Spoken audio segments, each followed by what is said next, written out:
Hi, everyone. We'll get started in a minute. We're just waiting for people to join.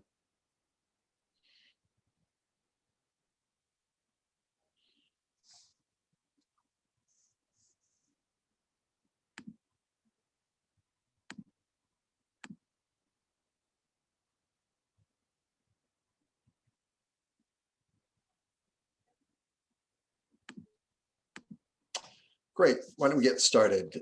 Thank you all for coming. I am Anthony Carpi, Dean of Research at John Jay, and I want to welcome you all to the fourth installment of our office's Racial Justice Dialogue series. As many of you know, we've hosted panel discussions on health and education disparities, erasure of people of color from the historical narrative, economic injustice, and today's session on racism in the criminal justice system.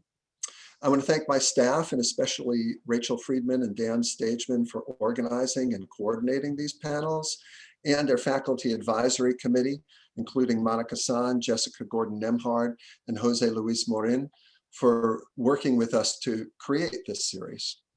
I believe many of us are feeling mixed emotions about yesterday's verdict in the Derek Chauvin trial. There's a great deal of individual and societal anxiety. There's a sense of relief, a sense of continued injustice and the need for more systematic change, and many other feelings that I've heard from and share with faculty, staff, and students. I believe the timing of this panel is particularly important, and I'm really looking forward to learning from our panelists, so thank you for joining us. So without further ado, let me introduce the host of today's panel. Jose Luis Morin is professor and chair of Latin American and Latinx Studies at John Jay College. A faculty member at John Jay since 1998, Dr. Morin has held a variety of positions at the college, including Dean of Undergraduate Studies, advisor to law school pipeline programs, and he has spearheaded a number of new initiatives, including the Vera Fellows Program and the Elisa Morin Scholarship in honor of his own mother. Professor Morin's own scholarly work focuses on domestic and international criminal justice, civil rights, and international human rights, race and ethnicity in the United States, and US Latin American relations. He has extensive experience as an attorney in the field of civil and human rights, and has authored and edited several books and numerous articles and book chapters. We're delighted to have Jose here to host this installment of the Racial Justice Research and Practice Dialogue series, and I'm very proud to introduce him as moderator of our final panel in this year-long program. Jose Luis?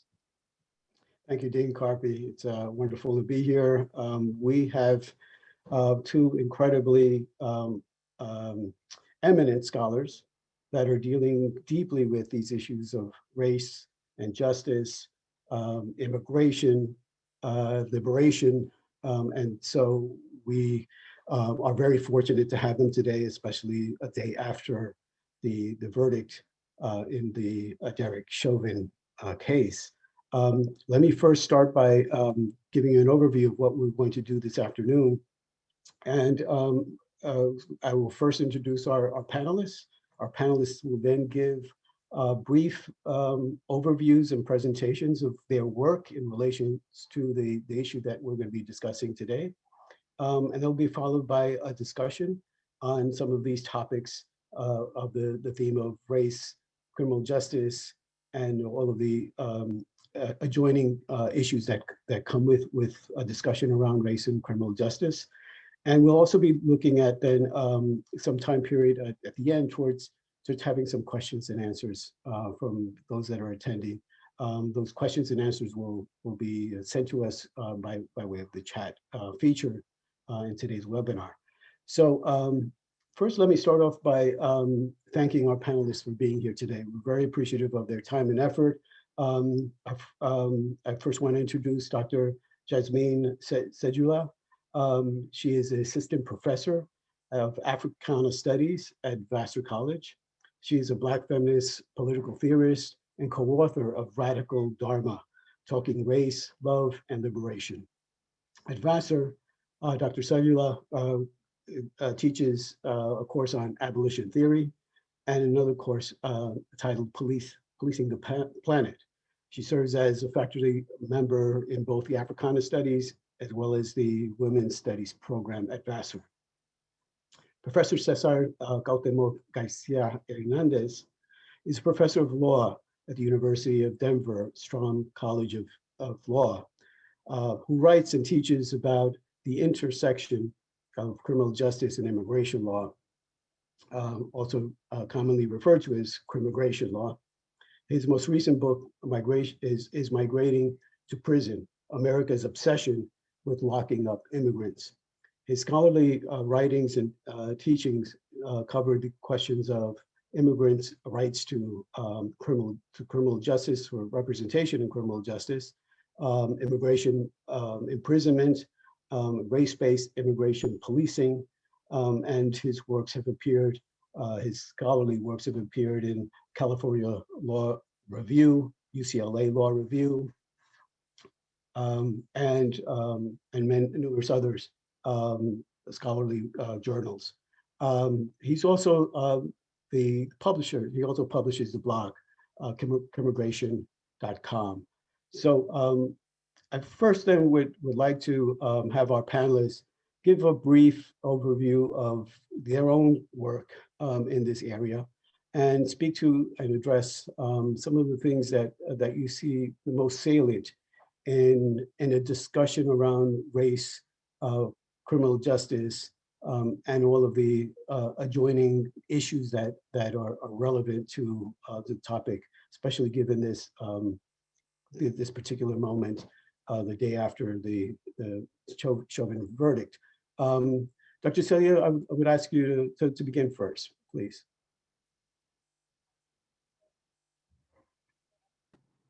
Thank you so much, Jose Luis. It is such an honor to be here with you all today. I am in deep conversation with all of these points and issues, and it's such an honor to be able to share these thoughts with you all today. I just want to introduce you to myself. My name is Jasmine Syedullah, and prison studies at Vassar College, where I teach, is within Africana studies. So it's been a really incredible journey to see how an individual scholar's interest in prison studies developed over time, over the course of 30 years, into a minor program is basically what the prison studies correlate is. And so I am the beneficiary of scholar activist Larry Mumia, who worked with incarcerated folks in prisons throughout the Mid-Hudson Valley, but mostly Greenhaven Prison. And the work that he did established the program that I'm a part of today. My own journey to studying prisons, abolition, and abolitionist theory really started as an undergrad. Just interested in poetry, interested in social justice, and at the college that I was attending, there was an opportunity to go inside and facilitate creative writing projects with women who were incarcerated. And that was the first time I really got to build relationship with folks who had a completely different relationship to freedom than I did. And it called into question my own relationship to freedom and set me on this journey of what it means to really lean into my own edges of consciousness and understanding, to learn from and be informed by and led by those most directly impacted by systems of policing, criminal justice, and incarceration in order to understand a theory of justice that centers their experiences in the way that we think about how we move forward, how we change our system. So I see abolition as a theory of justice rooted in the direct experiences of those who are daily negotiating prisons, policing, and the criminal justice system at large in their daily lives.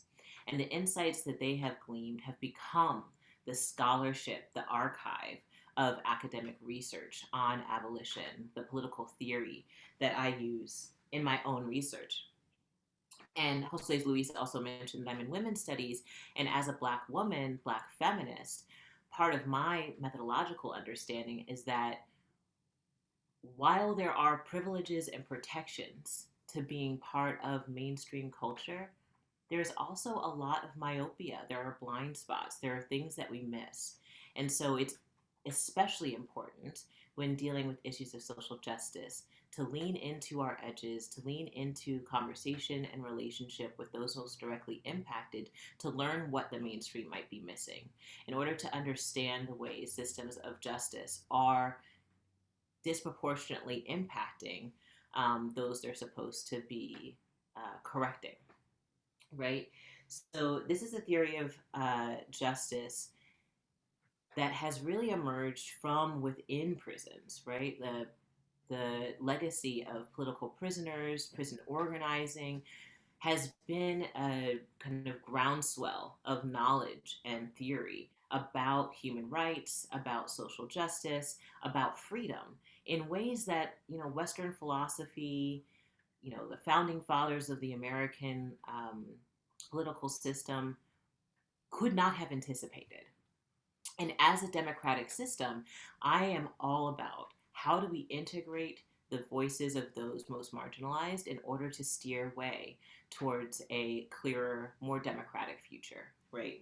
So, as a scholar of abolition, just in my activism and my organizing, I became curious about how people organized and negotiated differences, power, race, gender in abolitionist spaces before we got to prison abolition. So my scholarship turned to anti-slavery abolition and began to really root itself in the experiences and narratives of fugitive slaves. And what is so interesting to me about having a historical perspective on abolition is that when you have a historical perspective on abolition and its movement as a theory of justice and a praxis of liberation, what you learn is that much of the work to create this archive of knowledge was criminalized from the beginning. So, how do we understand this theory of justice, this movement of liberation, as part of our national narrative, as part of our national inheritance and story, um, which began in a space of illegality, in a space of criminality, in a space in which people stealing themselves, becoming fugitive, and seeking redress for their own, for the theft of their bodies and the unchained conditions of their lives, was seen as a threat, as a national security threat, in fact. And it took an entire national civil war in order for those struggles for liberation to be seen as justifiable, right? And even today, we see people fighting for their liberation, fighting against captivity, fighting for their own dignity, and being faced with the markers of criminality. And so part of what we are doing as abolitionists is beginning to think about safety in a different way and beginning to think about safety in a way that really centers those whose voices have been historically marginalized within a concept, within a debate, within a public conversation about public safety. This particular moment, this pandemic, and this moment of pandemic has really given us an opportunity to pause. I think oftentimes we are so, busy and struggling to keep up with our daily obligations to our families and to work and to ourselves that we don't get an opportunity to really stop and think about if this system of justice is working the way that we hope it will. I believe that this pandemic has given a pause to really sit with the experiences of those for whom this is not working. And abolition is a way to begin to imagine ways of rebuilding the system outside of the conditioned thinking that we have inherited so far. So, beginning to think about the ways that we can create safety without relying on calling the police has been a demand that has echoed up from the people most directly impacted by policing and incarceration and criminal justice in ways that we are, as a nation, being forced to pause and listen to in this moment. And so, a lot of the work that I do in my classes is preparing students to meet their own edge. Abolitionics is a edge for most people in terms of their consciousness of what's possible. Many people think that we cannot live without these kinds of systems and structures. And so, beginning to roll back the kind of extreme horizon that we are all sitting with and begin to think in interpersonal ways, in personal ways, in local ways. How can we build community accountability in the places that we call home, in ways that don't replicate harm, in ways that hold people who are committing harm to account, in ways that aren't punitive? Because what we're finding, right, is that the more we use punishment in order to course correct harmful behavior, the more people continue to experience injury, right? And so, if there is a way to disrupt these cycles of violence, I think there is a way that we can lean into that. And so, a lot of the work that I've been doing has been really centering the experiences and struggles and learnings of those who are formerly incarcerated, of those who have been organizing on the ground, particularly in light of the police shootings and killings of unarmed Black men and women and trans folks. And so, I've been really leaning on resources that have been coming from the grassroots in order to shape my curriculum and inviting in those activists who are on the ground and shaping popular education resources for their communities and bringing them into the academy, because I don't think there's any better teachers or instructors than those who have that direct experience. And I'll pause there for now. Thank you. Professor Garcia Hernandez, could you then follow up on your work? And there's also I also see some overlap in this whole question of abolition as well. Maybe you could speak as well to your approach to the question of abolition as well. Well, thank you so much, Jose Luis, for the invitation to participate in this dialogues series, and thank you all for joining us this afternoon. I think it's particularly important to begin this conversation acknowledging, as Anthony did in his introduction, that of course we're gathered today about 24 hours or so after jury returned guilty verdicts on Derek Chauvin for the murder of George Floyd. And I think what's particularly remarkable about gathering in this moment is, of course, it's a reminder that this event, which was not organized in response to that jury verdict, is an event that is very much focused on the concerns about racism in the criminal justice system, but that is the most the Chauvin verdict is certainly the most prominent and recent example. But sadly, we could have decided to hold this event some other week, some other month, some other year, and we would also have examples of racism in the criminal justice system We might not have examples of white police officers being convicted of murdering a Black man, but we would have examples of racism in the criminal justice system that were just as heartbreaking, just as life ending, and just as indicative of much larger phenomenon that flow both through law enforcement, but also through the substantive criminal law, and much more broadly through the legal system than simply the contours of immunity for police officers, or the particular standards that has to be met in order to reach a guilty verdict in Minnesota. And so while I won't dwell on the Chauvin trial and convictions, I do want to point out to one particular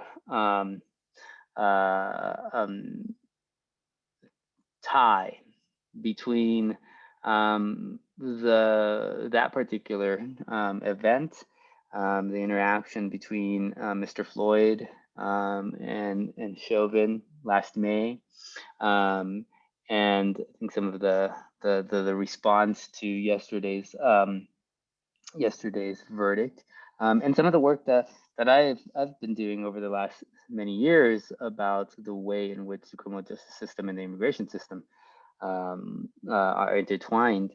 And that's I think the Chauvin murder, I hope, is a reminder, murder conviction is I hope, a reminder that these are not atomized actions. They do not operate in a vacuum.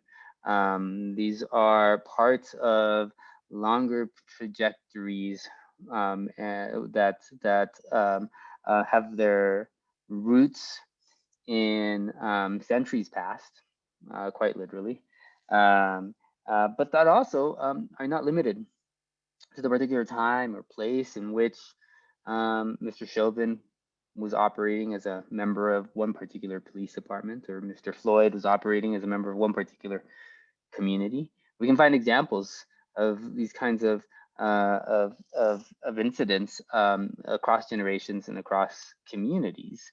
And so I think it would be, I hope that it is clear that Chauvin may have been one person, just as Mr. Floyd was one person, but that these are patterns that replicate, and so we ought to be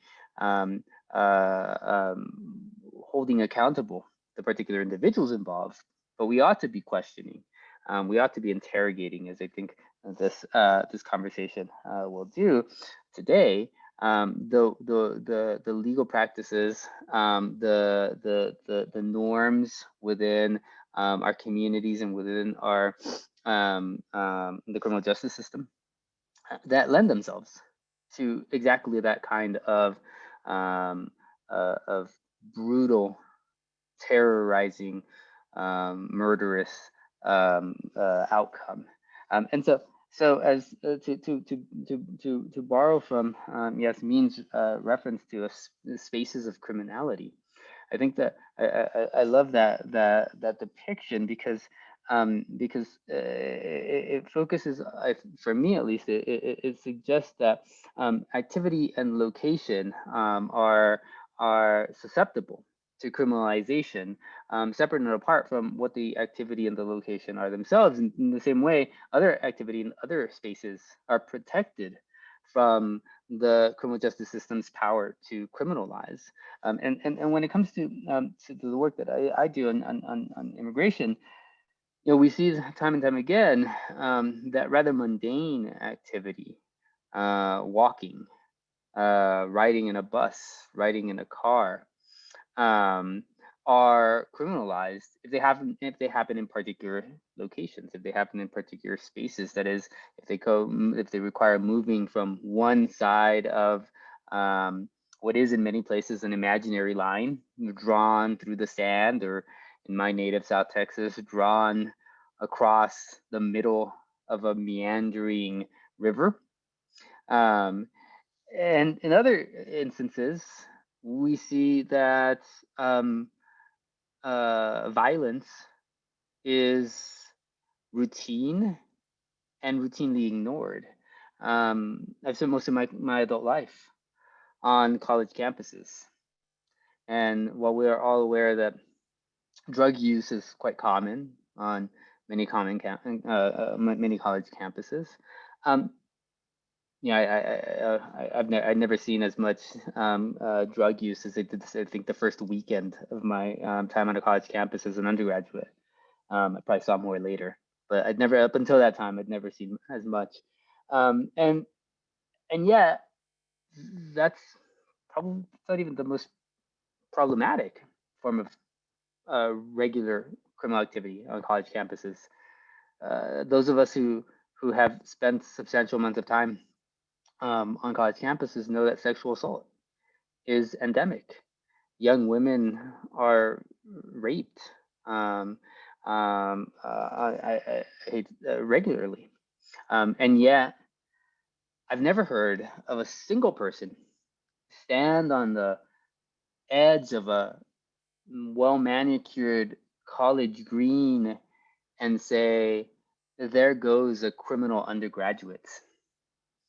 And it's not because the activity is any less reprehensible. It's simply because the space in which the activity occurs, that problematic activity occurs, is protected, and it's privileged largely based upon race and wealth.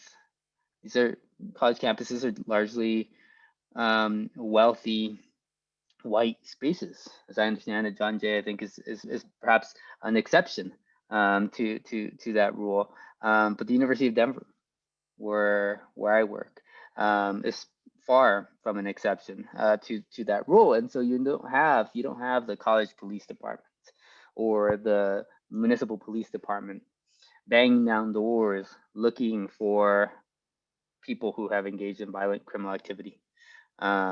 Instead, you have people who are cheered, quite literally, at the end of May, as they walk across the stage to collect their diplomas, and who are then ushered out into the world beyond the college campus with the goal of promoting, as the motto at the University of Denver says, promoting the public good. Right? And it's not, my point is not to suggest that my students or college students generally are horrible specimens of humanity. And on the contrary, it's to suggest that they're just specimens of humanity. They are just people who make mistakes like all of us do. And yet some of us have the enormous fortune of making our mistakes in places that allow us to be insulated from the worst consequences, to allow us to learn from those mistakes, to perhaps even seek redemption from those mistakes. And others of us are not so fortunate, and so we are left to deal with the consequences of those weakest moments, of those worst moments, of those worst decisions on a daily basis. Sometimes carrying those consequences with us to jail or to prison, sometimes to another country to which we're deported, sometimes to our own deaths. And so I hope that in the context of this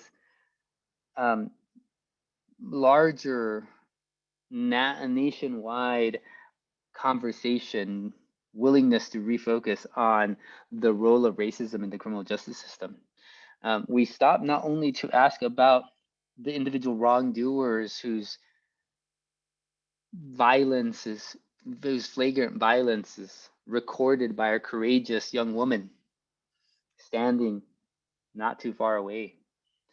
But we also inquire about all of the the activity that is not criminalized, perhaps because legislators have chosen not to make it into a crime, or perhaps because police are not investigating and prosecutors are not prosecuting, and therefore juries are not being asked to convict those individuals. I'll stop there and turn things back over to Jose Luis. Thank you both. So you both raised these questions about history, and I'm very intrigued by that because I think many yesterday were feeling the weight of history. Many were feeling that this could only turn out one way because we've seen this happen over and over again, and I think many were caught off guard. I think in some ways, because it's not every day that we see a police officer, former police officer, being led out of the courtroom in handcuffs. That's just not how this typically ends, right? And so I'd like you both to reflect on, your thoughts about what are the things that you believe are lessons to be taken from this, because we've also seen in the course of the trial itself, there were other instances of violence, police violence on other people. And in fact, there was a case just almost simultaneously as the verdict was coming out that took place yesterday in Columbus, Ohio. Does this signal a turning point, or is this, an aberration? And if this is sort of the exception to the rules, how do we move towards not making it, just the exception? So if you can both address that. Excellent. That's such a great question, Jose Luis, and it's really getting at some of the kind of intellectual, political, spiritual horizons of this moment. Um, and so, first, I want to respond by saying I'm a student of social movements, and I love a vision of, just remembering being out in the streets last summer and and having that chant, "This is what democracy looks like," and having this a moment really be the culmination of that chant, of that invocation, of that prayer, right? What is being manifested is a collective accountability for the numerous incidents, as Cesar was saying, of an inability for this particular historical moment and system to properly redress these instances of harm and violence in our communities. And so the fact that we all came together to rally around this highly profiled incident is not just because of the power of that video and the 9 minutes and the testimonies of those who were left behind. It's because of the cumulative efforts over years and years of interrupting business as usual to say, we can't lose another member of our community. We need to have justice. We need to have a different way of keeping our community safe than those that create more harm.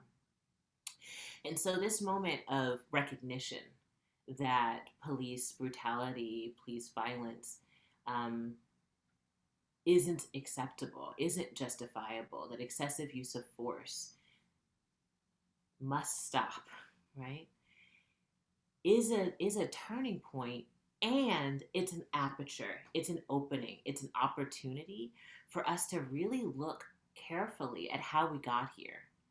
And what you're speaking to, this history, is so rich. I've just been pouring through it with my students, reading Black Reconstruction, W.E. Du Bois's hundreds and hundreds of pages of documentation of really the history of how the end of slavery birthed policing as we know it. And as we have found, through close study of the 13th Amendment and the end of slavery, that exception clause in the 13th Amendment that states that slavery is ended except as punishment for crime actually allows the history of slavery to live on in the future of criminal justice, right? And this is part of the conundrum of the contemporary moment, is that there are elements of slavery that have never been abolished, particularly when you think about it being used as a consequence, as a punishment for criminal activity. And as we were saying earlier, criminalized behavior is subjective to particular spaces and times, populations, and acts, and surveillance of them, right? And I was actually just having that same conversation about college campuses, Cesar, with my students today, about how protected they are there on campus versus the women that I was doing creative writing with in the middle, medium security prison outside Providence, who in the course of those conversations learned that they were incarcerated for doing the same things that my peers were doing. But they lost time, they lost lives, they lost children, they lost connection and community as a consequence. And I think oftentimes we don't think about the concentric circles of punishment that are the consequence of the criminalization of things like marijuana. And so when people are not only losing their personal freedom, but they're also losing those family members and community ties, people who are really relying on them for all kinds of care and support and mentorship are lost to the community. There are concentric circles of punishment, right? And so for me, thinking about this moment and what the horizon could be, what this could be the beginning of, for me, it's really about a reckoning with the roots of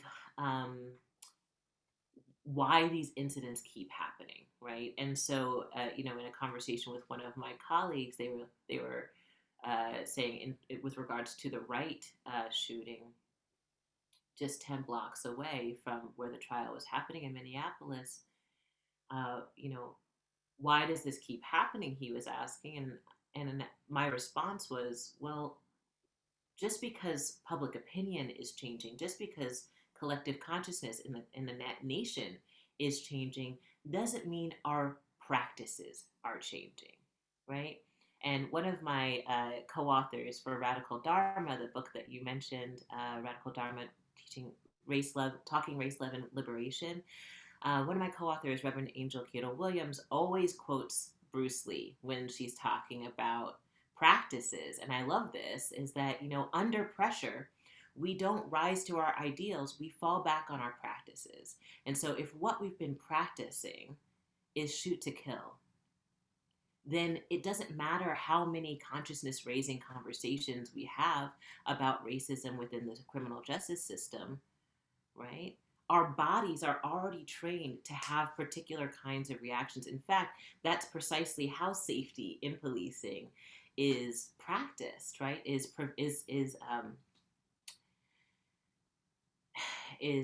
what the preparation looks like.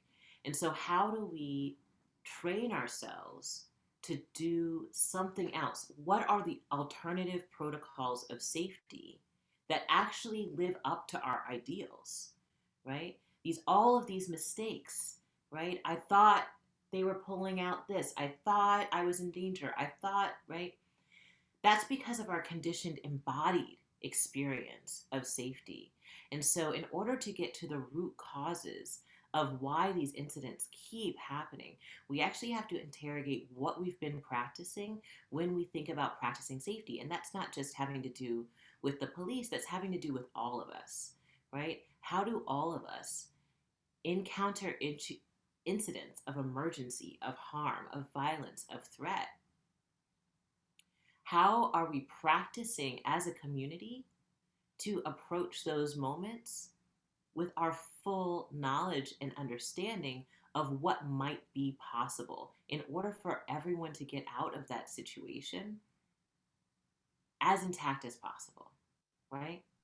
And so, as a to some degree, I think this is a spiritual battle, but I also think there are practical solutions, and a lot of them are coming out of the transformative justice movement, and really beginning to think about alternatives to punishment for harm, and the implications for this kind of reparative work are actually, astronomical. Hearing about the ways that folks are implementing restorative justice in the aftermath of the Rwandan conflict, right?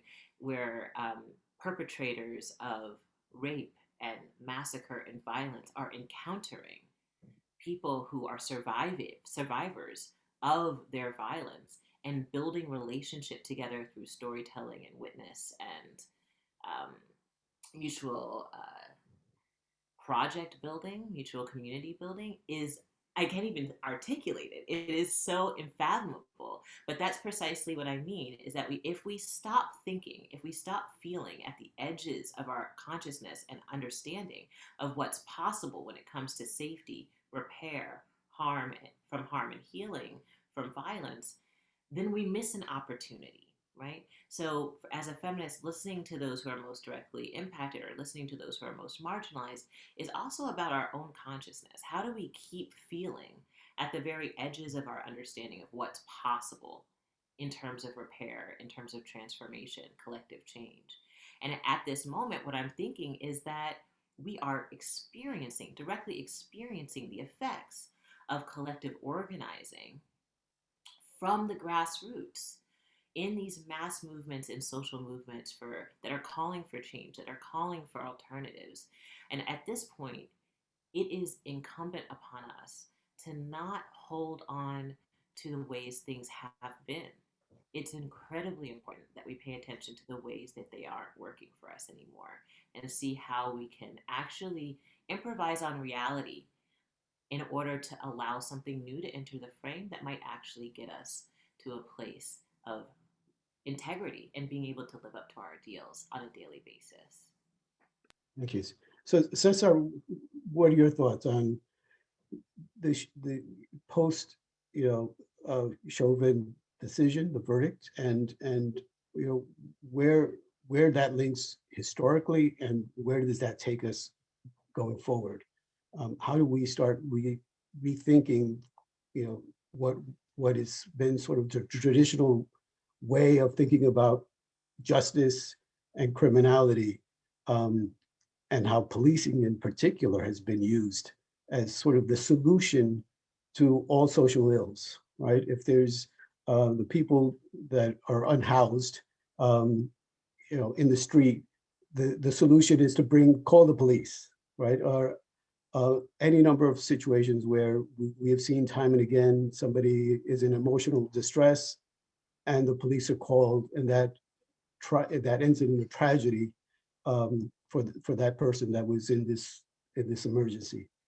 How do we move from that? And when we're looking at the sectors of society that have been criminalized over time, the way that we have looked at immigrants and framed their very existence in this society as foreigners, even among those that are U.S. citizens, that we continue to think of immigrants as real, not really being American, as are people of color in general, right? They're really not real Americans in many ways, and there's numerous examples that we can cite to that. So how do we rethink that and unravel that long history and move forward from this point on? So the incident in which Chauvin killed Mr. Floyd is certainly one that is familiar. We're well aware that there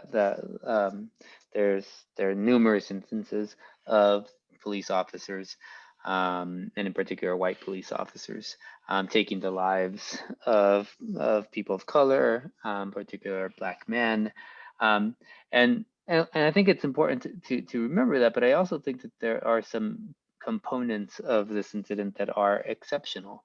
One is the fact that there was this long video that we happen to have because one teenager who happened to be walking nearby had the frame of mind to pull out her phone and record the entire incident and upload it to the world. If we had not had that, then the murder, we would not be talking about the murder of George Floyd. We would be talking about the snow falling outside. We would be talking about a sporting event. We would not be talking about, none of us would know the name George Floyd. Right? And so that is one example of how there is something exceptional about what happened a year ago in May in Minneapolis. My background as a lawyer is as a defense attorney, in particular representing people who are not citizens and who have had some encounter with the criminal justice system. And so I say that as a preface to my next comment, which is about some of the strategies that were adopted by the criminal defense attorneys representing Mr. Chauvin, which is to try to identify other possibilities, small possibilities, but possibilities to cast doubt in the minds of jurors. Maybe Mr. Floyd died because of some medical problem, some separate and apart from his encounter with Mr. Chauvin. Maybe Mr. Floyd died because there was some drug of some kind in his body. Right? That is, there's this search for some other reason, search for a reason to cast doubt on the narrative being told by people of color. And while I don't blame the criminal defense attorneys who have an ethical obligation to zealously advocate on behalf of their client, I do think it's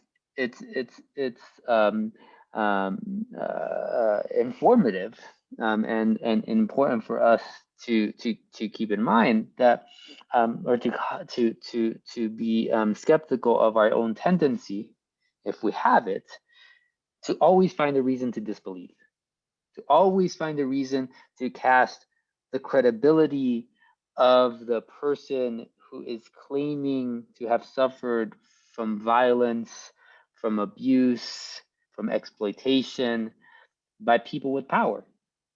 And we constantly do that. We do that. I see that in all manners of contexts. Some deadly incidents.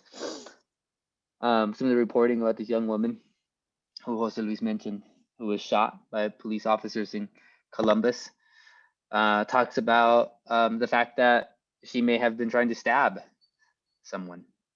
Right? We see this over and over again, encounters between reporting about encounters between police officers and people of color. May, it also feeds into these tropes, right? These stereotypes of Black and brown and people of color being a danger to society, right? That somehow George Floyd, even after he had no pulse, was still sort of miraculously posing some sort of threat. And that's in part what was being argued by the defense attorneys, that justified the pressure being put on his neck. So how do we move away from this, the ways in which we have been conditioned over so many years, right? To see and how the criminal justice system itself is in effect has looked at people of color as posing a danger to society. How do we move away from that and reshape a criminal justice system that really speaks to real justice across the board, and not being so prone to the kinds of tropes, stereotypes, and ways in which these justifications end up being successful because we don't normally see the types of verdicts that we saw at the Chauvin case. We also don't normally have the chief of police testifying against a police officer, right? And so if that is the standard, then the Chauvin murder convictions are gonna continue to occupy a universe of one, or not exactly one, but a very small universe. They're gonna continue to be the exception. And so if I think we have to start by doing if I can borrow again Yasmin's this description of or a quotation of Bruce Lee. I'm not sufficiently familiar with Bruce Lee, but to remember the language exactly. But we fall back on what we practice, not what we aspire to. What we practice, I see these the versions of this and this desire to disbelieve in all manner of contexts that are dramatically less rife with tension and risk of death on a regular basis. I see it in at my own institution when we're voting on candidates for faculty positions. There's always a reason to find problems with any candidate among a pool of candidates, and it is remarkably frequent. It's remarkable how frequent the candidates of color who are voted down because maybe they didn't get they didn't go to the right schools, or maybe they just didn't reference the right theorist, or maybe they didn't present the paper in just the right way, or their student evaluations were just not good enough, right? There's always a reason, and the harder you try, the more information you have, the easier it is to find a reason to cast doubt in the story that people of color are telling. And so I think if we allow ourselves, and if we allow those of us those who are around us to engage in that practice, when the stakes are infinitely less serious than an encounter with an armed law enforcement officer, then of course we're gonna do exactly the same thing when the encounter is with a police officer. We're gonna try to find some reason not to believe. We're gonna say, well, the story that's being told by that grieving mother or that sad sibling is one of self-interest, right? The story that's being told by the person who's saying they were abused by the police officer is one of self-interest, right? The story being told by that attorney is one of self-interest. This tendency to disbelieve people of color when they're complaining, when we are complaining about our encounters with institutions or individuals who are in much more powerful positions, is one that stretches across contexts and across generations, and so I think it starts with that. I'm glad both of you brought up the issues of academia and your place in academia, because one of the things, the driving forces behind even this dialogue series has been to try to have us think about, well, how do we as educators, right, best represent and in our curriculum, in what we do within academia, and how do we best educate and form a curriculum that is really representative of these types of issues, rather than simply replicating what is outside of sort of the ivory tower, so to speak, right? How do we, the common phrase is diversify our curriculum, when sometimes we're seeing a reflection of many of these types of modes of operation functioning within our own institutions. So if you can address a little bit about how does your scholarship, your work in this field, these fields, speak to what we could be doing within our own academic institutions to have a curriculum that really reflects, right, a more diverse society, a more just society in the ways that we would want it to be reflected in academia. Thank you so much for that question. I'm just loving this dialogue so much. It's really feeding me on this day. I've been really, feeling, like you said, a complex mix of feelings. So it's nice to be in conversation and dialogue about it all. Uh, so, a Africana Studies scholar at Vassar, I am the direct beneficiary, again, of social movements. There would be no prison studies, no Africana studies without the organizing of Black women in 1969, 1968 at Vassar, who took over a the main building at Vassar, occupied it, and one of their demands was for ethnic studies, for Africana studies, for Black studies. This is the incredibly challenging work of democratizing. I would say democratizing the academy, right? Is like really extending the kind of knowledges that we see as valuable to future generations. And for my money, I love reading the work of experts. I love reading the work of scholars and researchers. And my work would not be complete if I were not centering the knowledges and expertise of those most directly impacted. So, some of the work that I do in prison studies is actually bring activists to campus and have them be the people who are educating my students. So I try to prepare them for that. But I think it takes the diversifying our curriculum idea to the next level, right? Because part of what the academy reproduces is elitism. So it almost doesn't matter what skin you're in when you're replicating an allegiance and a worship at the altar of elitism. And so part of what I think is so promising about putting abolition within your curricular options is that abolition asks us to turn elitism on its head and says, actually, the people who are really the scholars of this issue, of these struggles, are the people who are experiencing them.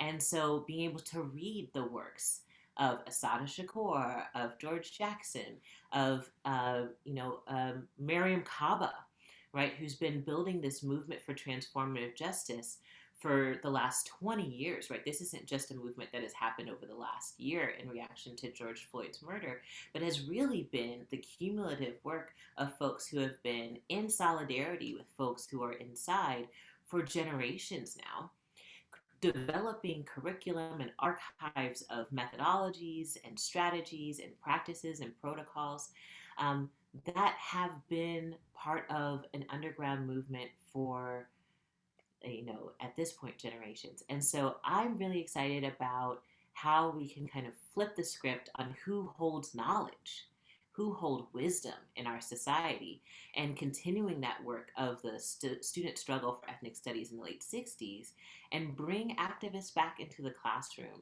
and take our students out into the community so that they can learn from the people who are learning on the ground how to think outside the box, how to think creatively about things like public safety, accountability, and alternatives to calling the police. The other piece that I'll offer is that, as I was coming out, I came out of the Ivy League as an undergrad, and I was really, as a person of color, negatively impacted by being a woman, a black woman, a queer black woman in these spaces. And I didn't really understand what I was looking for, but I knew I needed to get educated by something else.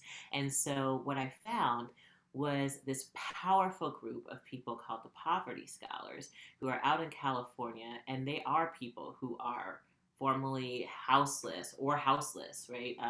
Living on the streets, formerly incarcerated, who are developing popular education tools around gentrification, around police brutality, around community safety, around creating sustainable places for people to build strength and resilience and heal together outside of reliance on policing, outside of reliance on the nonprofit industrial complex. And to me, they are the real prophets and visionaries of this movement. And so I do whatever I can to support their presence in my classroom, in my community, and teaming up with local organizations that do community organizing and bringing them in, having students intern with them has been a rich way to really bring the experiential aspect of this work into the classroom.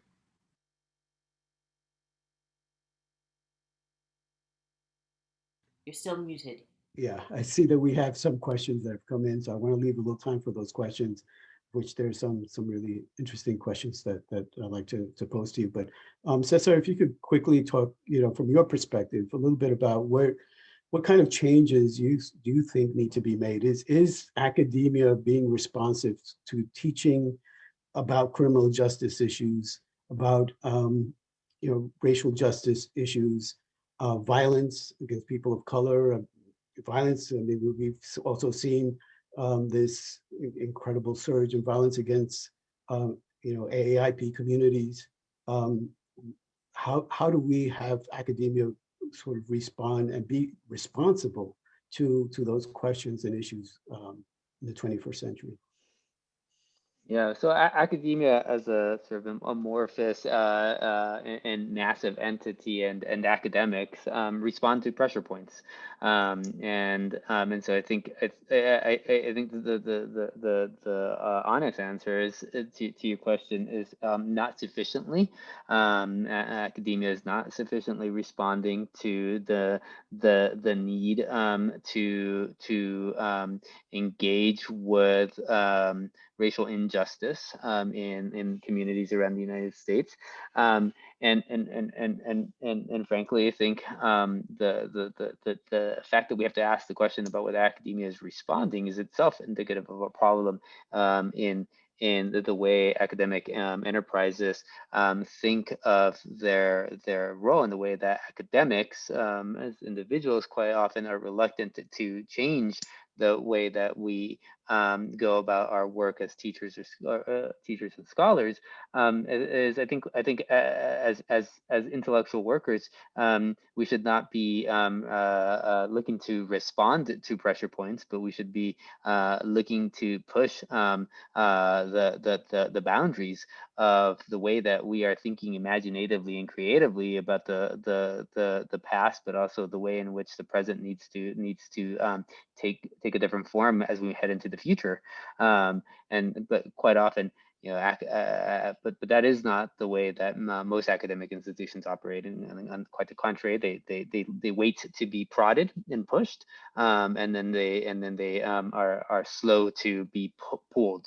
And so if academic institutions are going to be brought more substantively into the fold than simply hiring another diversity officer, administrative officer, or spending a little bit of money on programming. If they're going to truly transform in a more substantive way, then I think those of us who operate within these environments, whether it's as students, as faculty, as administrators, need to be thinking much more strategically and creatively, and in a much more long-lasting fashion, so that we do the work of ensuring that the latest outreach is not enough, is not forgotten, rather, within a short period of time. Mhm. So let me go to quickly some of the questions. We're running out of time, but I do want to pose some of these questions. So one of them, how is abolition possible within a capitalist society? Is it possible outside of the context of a larger systemic change? So I want to say really quickly, one of the points that I was hoping I would get to, but I didn't, so I can say now, is that thinking about justice more expansively through an abolitionist lens is bigger than the police, right? And really does involve the core economic driving principles of our country. And that was true with the abolition of slavery, and it's also true with this current historical identity crisis that we're facing around what public safety looks like.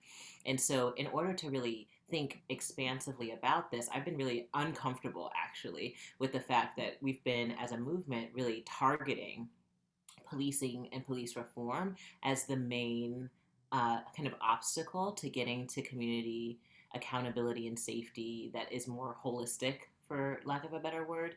And, part of what I've been thinking about is this larger context of economically incentivized racial disparity, right? In our medical system, in our welfare system, in housing, in access to employment, right? So all of these kind of liminal spaces of comfort, really, become potential spaces of criminalization, right? And so if we were to back up, right, and really begin to address some of these root causes of mass incarceration and mass criminalization of Black and Brown lives, I think we could actually change the way that we approach these questions about policing and criminal justice without leaving the onus of reform or abolition just on policing or criminal justice itself. It's actually a much larger issue that is certainly tied up in our nation's